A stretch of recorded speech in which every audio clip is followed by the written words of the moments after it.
बहुत समय पहले की बात है। एक गांव में एक दूध वाला रहता था। उसका नाम गिरधर था। वह अपनी पत्नी और अपने एक बेटे के साथ रहता था। उसके पास एक ही गाय थी। वह बहुत प्यारी थी, मगर वह बहुत कम दूध दिया करती थी। वह जितना भी दूध देती थी, गिरधर उसे शहर में जाकर बेच आया करता था। लेकिन दूध कम होने की वजह से उसकी आमदनी भी बहुत कम हुआ करती थी, जिसकी वजह से उसकी पत्नी उसे दिन रात ताने मारा करती थी। अजी सुनो, इतने थोड़े से पैसों का मैं क्या करूं? इतने कम पैसों में तो घर चलाना भी मुश्किल हो रहा है। आपने पड़ोस के मोहन की बीवी को देखा? वह कल ही नई साड़ी खरीद के लाई है। उसका पति तो उसे हर हफ्ते मेला दिखाने के लिए लेकर जाता है और नए कपड़े भी दिलवाता है।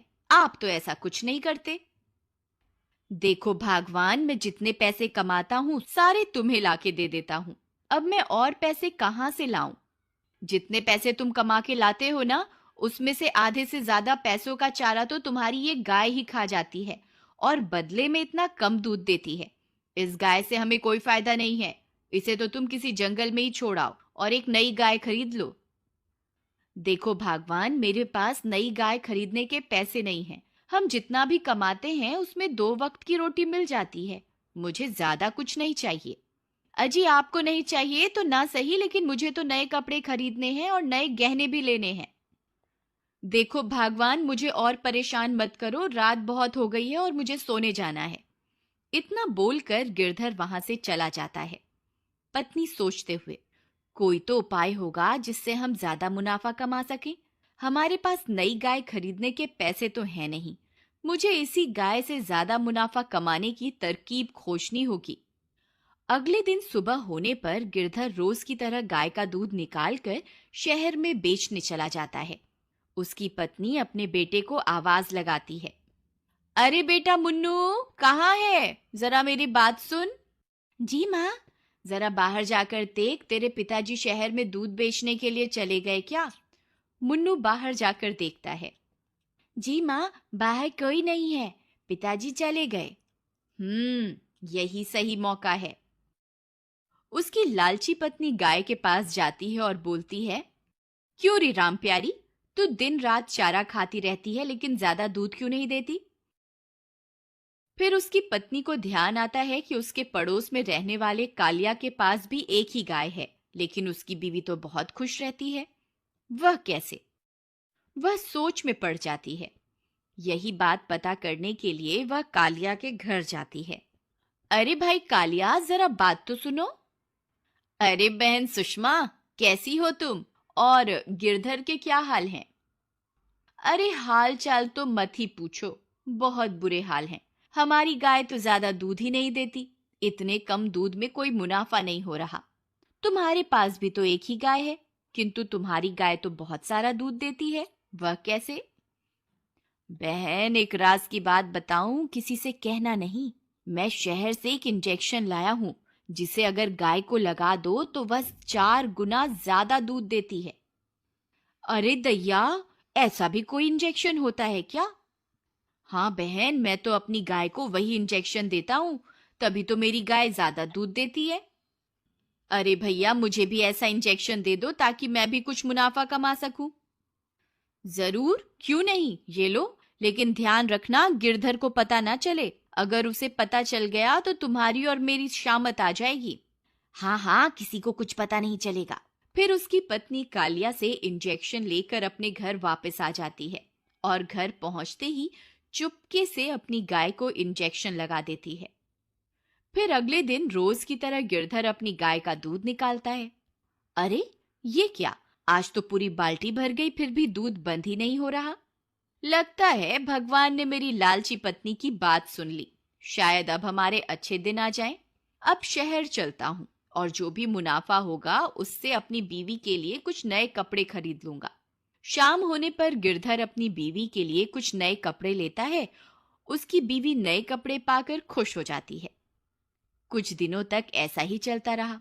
गिरधर की लालची पत्नी रोज अपनी गाय को इंजेक्शन लगा देती और गाय ज्यादा दूध देने लगती और गिरधर शहर जाकर दूध बेचता और जो भी मुनाफा होता वह सारा का सारा अपनी बीवी को दे देता। फिर एक दिन गिरधर की पत्नी रोज की तरह गाय को इंजेक्शन लगाने जाती है। गाय भी समझ चुकी थी कि ये लालची औरत उसे इंजेक्शन लगाने आ रही है। जैसे ही सुषमा उसे इंजेक्शन लगाती है, गाय छटपटाने लगती है।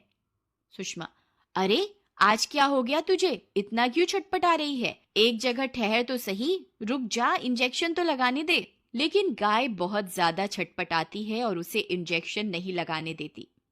अरे बेटा मुन्नू, जरा मेरी बात तो सुन। जी माँ।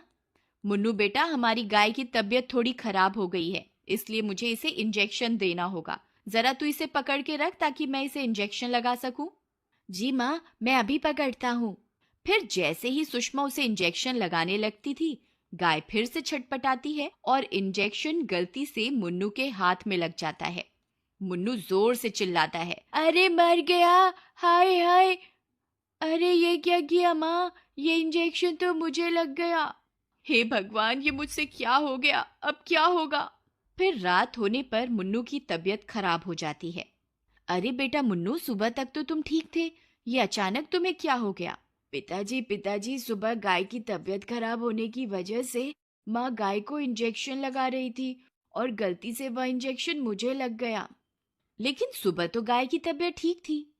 पत्नी डरते हुए, नहीं नहीं, आपके जाने के बाद उसकी तबीयत थोड़ी खराब हो गई थी, तो मैंने पड़ोस के कालिया से एक इंजेक्शन लेकर उसे लगाना चाहा था, तभी गलती से वह इंजेक्शन मुन्नू को लग गया।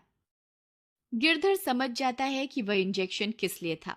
गिरधर गुस्से में, मैं जानता हूं भगवान, तुम कालिया से वह इंजेक्शन क्यों लेकर आई थी। अपनी चोरी पकड़ी जाने पर उसकी पत्नी बहुत शर्मिंदा हो जाती है।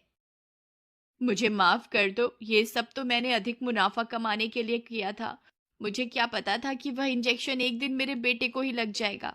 गिरधर, भगवान, आज उस इंजेक्शन की वजह से जब तुम्हारे बेटे की तबीयत खराब हुई तभी तुम्हें एहसास हुआ ना। ये सोचो कि जब तुम रोज गाय को इंजेक्शन लगाती होगी तो उस पे क्या बीतती होगी, उसे कितना दर्द महसूस होता होगा।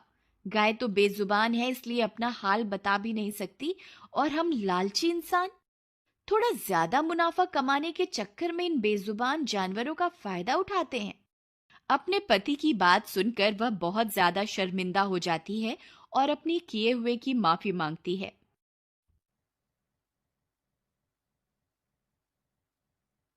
फिर वह गाय के पास जाती है और उससे भी माफी मांगती है, और गाय भी उसे मुस्कुराकर माफ कर देती है।